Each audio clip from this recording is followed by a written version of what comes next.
안녕하세요, 에디터 신입니다. 자, 테슬라, 스페이스X, 링크드인, 그리고 지난번 영상에서도 설명드렸던 BNPL 업체로 유명한 어펌, 이 회사들의 공통점이 뭐라고 생각하시나요?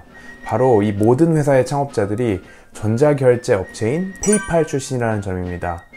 방금 말씀드린 회사들보다 역사가 훨씬 오래되었지만 한때는 스타트업이었고 이제는 시가총액 300조 원 수준에 달하는 거대한 기업이 된 페이팔인데요. 실리콘밸리 스타트업 트렌드를 불러온 초창기 회사이기도 하고 페이팔 출신들이 각지에 퍼져서 또 다른 거대한 회사들을 창업하고 그리고 서로서로 투자하면서 다 같이 잘 되는 네트워크를 만들어냈다는 데에서 페이팔 출신들을 묶어서 페이팔 마피아라고 부르기도 합니다. 전 세계 3억 명의 유저들이 쓰고 있는 페이팔이라는 전자결제 서비스, 한국인들에게도 매우 익숙한 이름이죠. 그래서인지 국내 개인 투자자들이 사들이는 해외 주식 순위 상위권에 항상 이름을 올리는 것 같습니다. 지난 한 달을 기준으로 하면 한국 개인들의 순매수 8위에 올랐던 해외 종목인데요. 금융 분야의 슈퍼앱을 꿈꾸는 페이팔이 과연 어떤 미래를 그리고 있는지, 현재 어떤 일들을 하고 있는지를 짚어보는 시간을 통해서 이해해 보도록 하겠습니다. 올 한 해 내내 글로벌 M&A 시장에서 굉장히 핫한 플레이어가 페이팔이라고 말해도 이상하지 않을 정도인데요. 핀테크 분야의 슈퍼 앱으로 거듭나기 위한 페이팔의 확장이 계속되는 중입니다. 페이팔은 결제, 투자, 대출 등 세부 종목을 막론하고 B2C 금융 서비스 하면 제일 먼저 생각나는 슈퍼앱이 되는 게 목표인데요. 앱 하나로 사람들의 일상생활 전반을 점유하고 싶다는 개념입니다. 단순히 금융뿐만이 아니라 쇼핑, 채팅 등 모든 영역을 점유하는 개념이죠.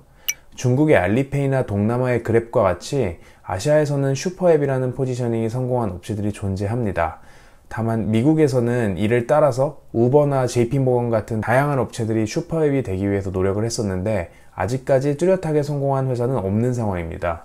미국이라는 시장은 이미 너무 선진화되어서 발달되어 있다 보니 각 영역별의 세부 서비스들이 부족함 없이 존재하고 그렇기에 이들을 모두 한데 모은 슈퍼앱의 당위성이 아시아에 비해서 훨씬 떨어지기는 합니다.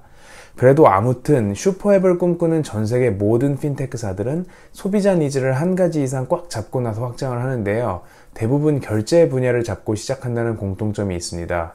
페이팔의 경우에는 전자지갑, 결제, 그 외에도 미국판 토스라고 불릴 수 있는 벤모 서비스를 통해서 송금 분야까지 꽉 잡고 있죠. 그리고 이렇게 돈을 지불한다는 소비자 접점을 기반으로 단순히 금융상품들을 판매하는 수준을 넘어서 돈이 오가는 곳이면 어디든지 길목을 잡고 싶어 합니다. 그리고 돈이 가장 많이 오가는 분야 중 하나가 바로 이커머스죠.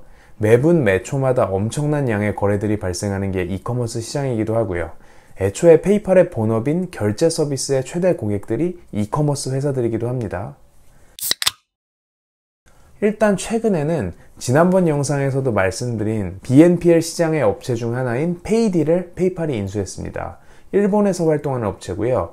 돈 없는 MZ세대한테 실질적으로 무이자 대출을 해주는 BNPL 산업이 전 세계적으로 인기를 끌면서 반년 만에 기업 가치가 2배로 불어났던 회사입니다. 일본의 경우에는 미국이나 유럽에 비해서 BNPL의 확산이 아직 더딘 편인데요. 페이팔은 예전부터 페이디에 지분 투자를 해오다가 이번에 아예 인수해버렸습니다. BNPL 업체를 인수한다는 건 이커머스 시장의 길목을 잡겠다는 뜻이기도 합니다. 사실 페이팔 본업을 통해서도 이미 이커머스 밸류 체인에 스며들어 있기도 하지만 BNPL 업체들이 뜨게 되면 기존의 페이팔이 먹고 있던 시장을 우회하는 새로운 결제 채널이 열릴 수도 있는 위험이 있겠죠. 본인들에게 미래 경쟁자가 될 만한 회사들을 사들여서 앞으로 커갈 시장에 아예 말뚝을 박아놓는 개념이라고 봐도 될 것 같습니다. 이외에도 이커머스 시장이 성장하면서 함께 크는 시장이 바로 환불 시장인데요. 페이팔은 환불 물류 처리 회사인 해피리턴즈라는 회사를 인수하기도 했습니다. 미국에 2,600여 개의 소비자 거점을 만들어 두고 소비자들이 환불할 물건을 받아서 처리를 해주는 회사인데요. 페이팔 입장에서는 상점들이 페이팔이라는 결제 수단을 더 많이 도입해서 소비자들에게 더 많이 사용하게 할수록 이득입니다. 이에 상점들이 골치 아파하는 분야의 각종 서비스를 상점들에게 제공을 해서 상점들이 페이팔을 쓰도록 끈끈하게 묶어두는 전략을 펼치고 있는데요. 참고로 페이팔의 신흥 경쟁자이자 BNPL 업체의 대표격인 어펌도 환불업체 리턴리를 인수했습니다. 어쨌든 온라인 구매의 환불률이 무려 20%대이다 보니 구매 후 경험 분야의 시장이 급성장 중이라고 하는데요. 미국에서는 2020년에 환불된 물품 금액을 다 합치면 원화로 500조 원에 가까운 규모, 전체 소매 매출액의 10% 이상에 달하는 거대한 시장이라고 합니다. 환불 절차를 얼마나 스무스하게 그리고 무료로 만들어주느냐가 쇼핑몰 입장에서는 재구매를 높일 수 있는 기회입니다. 이 영역의 대표 주자가 바로 페이팔, 그리고 어펌이 인수한 해피 리턴스, 리턴리 같은 회사들이고요. 쇼핑몰들과 제휴를 맺고 쇼핑몰 고객들이 환불을 신청하면 자기들이 나서서 즉시 환불해주는 구조입니다. 기존의 쇼핑몰들은 보통 환불 처리 기간이 2, 3주 이상 걸린다고 하니 엄청난 혁신을 만들어내고 있는 거죠. 반품 배송비만 제외하고 나머지 금액을 상점 내에서 사용할 수 있는 충전금 형태로 지급하는 구조인데요. 상점 입장에서도 어차피 환불을 해줘도 포인트로 환불해주니 구매자 충성도가 올라가고 반품 물류 리스크도 본인들이 떠안지 않으니까 만족을 하고 쓰게 됩니다. 페널티가 없이 즉시 환불되는 구조이다 보니까 고객 입장에서도 만족스러운 윈윈 구조고요. 환불 고객 중에 90%가 물건을 반품하기도 전에 대체 물품을 구매하는 성향이 있다고 하는데요. 심지어 환불하는 제품보다 더 비싼 제품을 구매하는 특성이 있다고 합니다.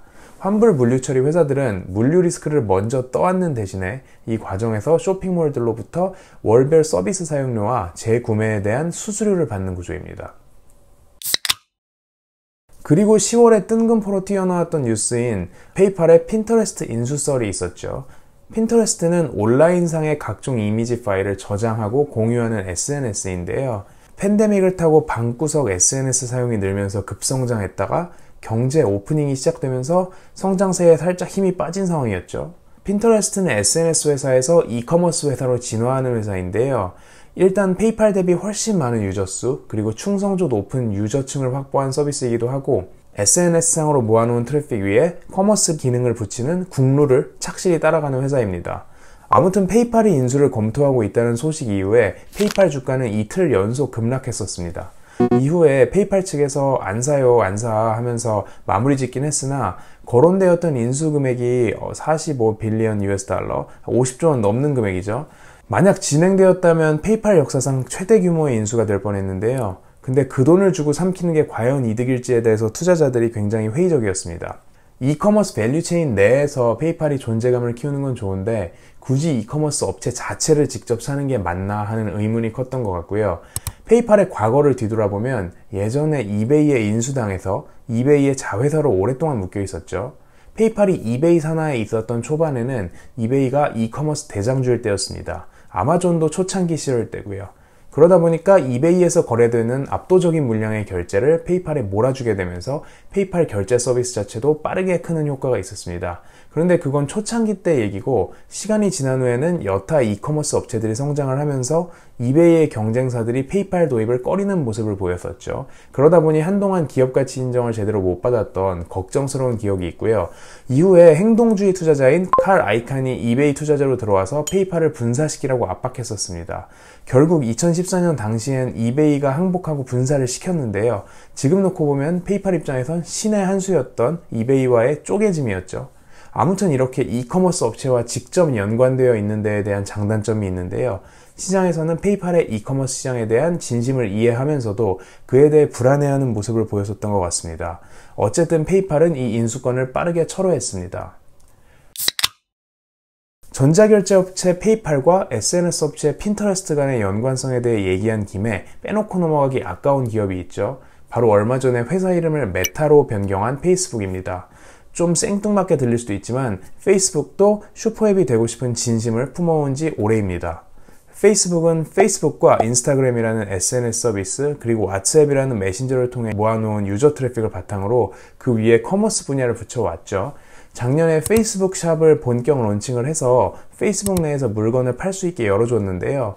사실 페이스북의 커머스 영역으로의 확장은 이미 꽤 된 이야기였습니다.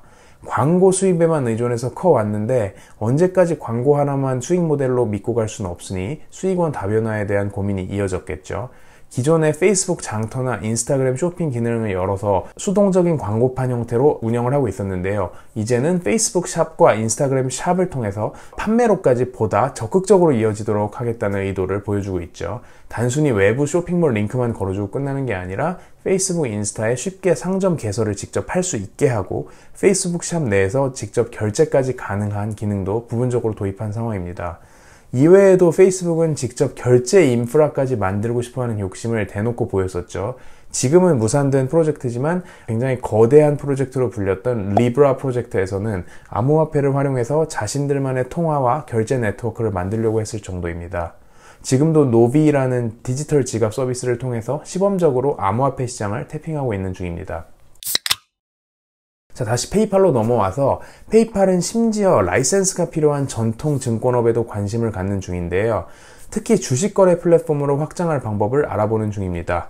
이를 위해서 Invest at PayPal이라는 새로운 부문의 대표도 뽑아놓은 상황인데요.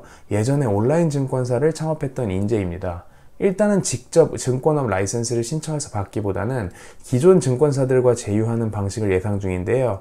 단독으로 승인받고 증권사를 내려면 그 승인 절차에만 8개월 이상 걸리기 때문이죠. 뭐 아니면 아예 중소형 증권사를 통째로 사버리는 것도 고려해 볼 수 있을 것 같습니다. 이와 유사한 영역인 암호화폐 관련 서비스는 거래부터 보관까지 이미 페이팔 내에서 다 가능해진 상황입니다. 올해에는 암호화폐 자산을 안전하게 보관할 수 있게 해주는 보안 스타트업인 커브를 인수했죠. 그래서 개인 고객 말고 금융기관들을 대상으로 보안 서비스를 제공할 수 있게 되었습니다. 전통 금융기관들도 암호화폐 시장에 진출을 하는 추세인데 이들이 대규모로 사들이는 암호화폐 자산을 안전하게 지키는 게 임무인 회사입니다. 이러한 서비스들을 바탕으로 페이팔은 암호화폐로 상품을 구매하고 결제할 수 있는 기능을 내놓을 계획이라고 합니다. 이 정도로 다양한 분야에 발을 걸쳐놓은 페이팔을 보면 B2C 슈퍼 앱이 되겠다는 목표는 확실히 확인을 할 수 있습니다.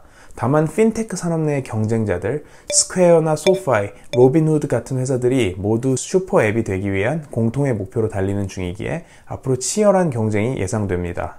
대중에게 제일 핫한 암호화폐 거래는 모든 핀테크 앱의 필수 개념이고 특히 스퀘어의 경우에는 암호화폐 지갑 서비스를 통해서 이 분야에서 제일 앞서 나가고 있죠. 스퀘어는 심지어 아예 은행을 오픈해서 전통 금융권에까지 진출한 상황입니다. 이에 더해서 스퀘어는 BNPL 대장주 중 하나인 애프터페이를 인수하겠다고 밝힌 상황이고요. B2B 은행, B2C 은행, 그리고 B2C 할부 대출 서비스들을 모두 인수하겠다는 것은 스퀘어가 대출 시장 전 분야에 팔고들겠다는 뜻이기도 합니다. 앞으로 핀테크 분야 전반에서 페이팔과 계속 경쟁하게 될 거란 뜻이죠. 돈을 갚을 만한 능력이 되는 고학력자들에게만 돈을 빌려주는 핀테크 스타트업으로 시작했던 소파이의 경우에도 이제는 종합금융사로 확장을 한 상황이죠. 온라인 학자금 대출 서비스로 일단 온라인 판매 채널을 장악하고 이후 모기지, 신용대출, 주식거래, ETF 판매, 체크계좌, 자산관리 등의 다양한 분야로 사업을 확장했습니다. 심지어 소파이의 경우도 지방저축은행을 인수해서 전통금융업에 진출한 상황이죠.